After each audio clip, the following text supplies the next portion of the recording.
स्वागत है आप सभी का। आप देख रहे हैं आज की खबर और मैं हूं आपके साथ प्रगति ठाकुर। चलिए अब बुलेटिन की शुरुआत कर लेते हैं नेपाल की इस बड़ी खबर के साथ, जहां नेपाल में चीन सीमा के पास रसुवा गढ़ी में भूटेकोशी नदी में अचानक आई बाढ़ ने भारी तबाही मचाकर रखी है।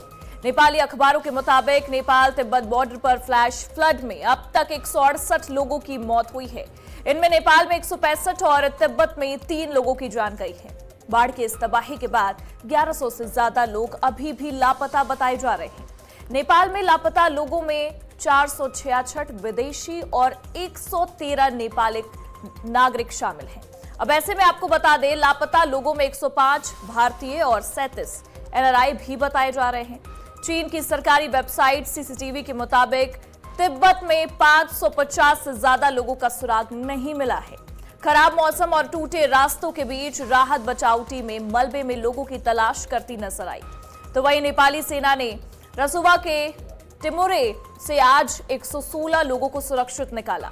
रेस्क्यू किए गए लोगों में 95 नेपाली और 21 भारतीय नागरिक शामिल हैं। फिलहाल राहत बचाव अभियान जारी है और लापता लोगों की तलाश भी तेज कर दी गई है। तो वहीं नेपाल और यूपी से सटे जिलों में भी इसका खासा प्रभाव पड़ा हुआ है और हाई अलर्ट जारी किया गया है। कुछ तस्वीरें देखिए निकलकर सामने आई हैं। बेहद भयावह ये कुदरत का कहर देखने को मिला, जहां 168 की मौत और 1100 से ज्यादा लोग लापता बताए जा रहे हैं।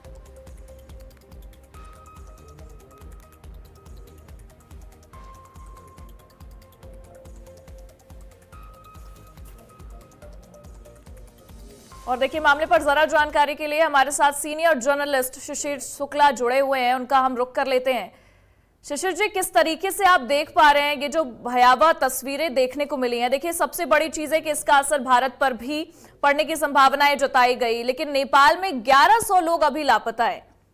क्या कुछ जानकारी आपके पास पूरे मामले के तहत? ऐसा है, ये भारत चीन का जो बॉर्डर है, तिब्बत के पास एक ग्लेशियर फटा, जिसके बाद ये स्थिति उत्पन्न हुई है।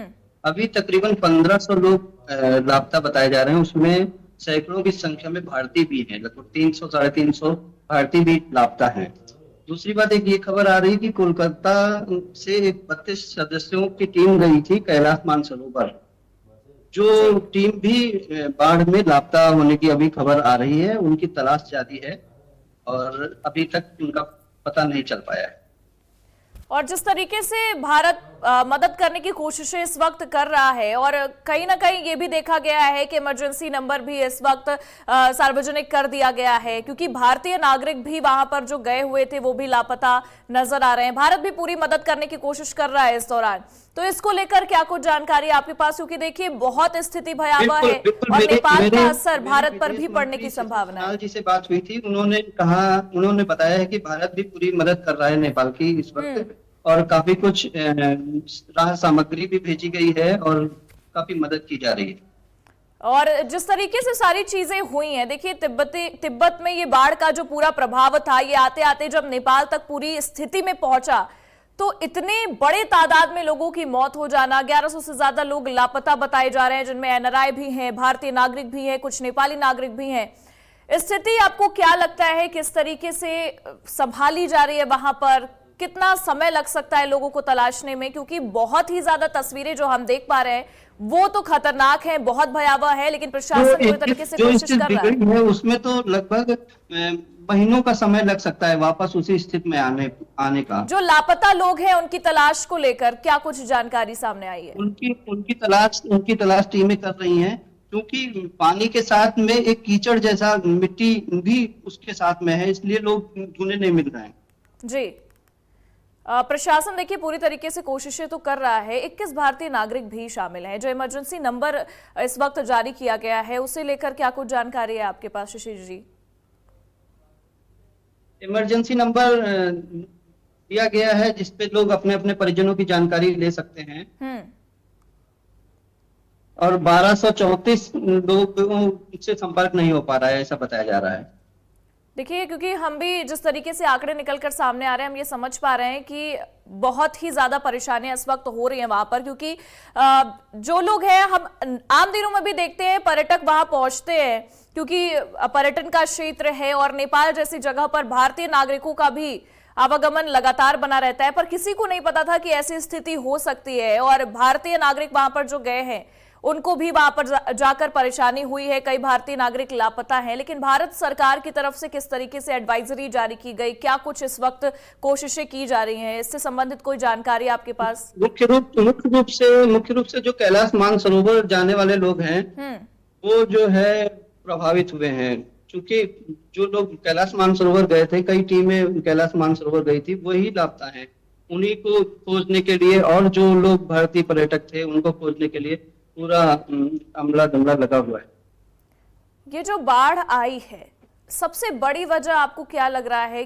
कैसे ये, क्योंकि प्रकृति का कहर है ये समझ में आ रहा है, लेकिन कहीं ना कहीं जो तस्वीरें देखने को मिली उससे संबंधित कई सारी चीजें, कई सारे सवाल भी लोगों के मन में है। सबसे ज्यादा जो शुरुआती दौर है वो कहां से शुरू हुआ, किस तरीके से चीजें इतनी ज्यादा भयावह होती नजर आई? ये बताया जा रहा है कि पहले एक भूकंप आया, लैंडस्लाइड हुई, 5.2 की तीव्रता का भूकंप था। उसके बाद ये स्थिति आई कि जिसमें पूरा का पूरा एक ग्लेशियर फटा और नेपाल की तरफ एक तबाही जैसे आई स्थिति हुआ जी। और फिर ये ऐसी स्थिति पनप पड़ी जहां पर लोग अभी लापता हैं, बहुत से लोगों को ढूंढा जा रहा है, मलबे में दबे हुए लोग हैं। रेस्क्यू ऑपरेशन लगातार जारी है। कुछ ऐसे वहां से तस्वीरें निकलकर सामने आई हैं जहां प्रशासन अपनी पूरी कोशिशें कर रहा है, लेकिन आम लोग जो वहां पर दब गए मलबे में उनकी भी संख्या हमने देखी, जो लापता है उनकी भी संख्या सामने आ रही है। स्थिति काफी भयावह है। जो वहां पर भारतीय नागरिक भी है उनके लिए भी भारत सरकार पूरी कोशिशें इस वक्त करती नजर आ रही है। एक सीनियर जर्नलिस्ट होने के नाते आप किस तरीके से देख रहे हैं और भारत पर इसका असर कितनी संभावनाएं है कि पड़ सकता है? इसीलिए कहीं ना कहीं यूपी के भी कई जिलों में अलर्ट जारी किया गया है। सीएम योगी भी चिंतित काफी नजर आए। तो सबसे ज्यादा असर ये बिहार की तरफ जो कोसी नदी है उसका जलस्तर बढ़ने लगा है, और भारत नेपाल सीमा पर शारदा है और भी काफी नदियां हैं जो उनमें उनका जलस्तर भी बढ़ेगा, लेकिन सबसे ज्यादा असर इसका बिहार की तरफ जाएगा। बिल्कुल, क्योंकि बॉर्डर इलाका है और वहां पर भी देखिए अलर्ट जारी कर दिया गया। बहुत बहुत शुक्रिया तमाम जानकारियों के लिए आपका। धन्यवाद।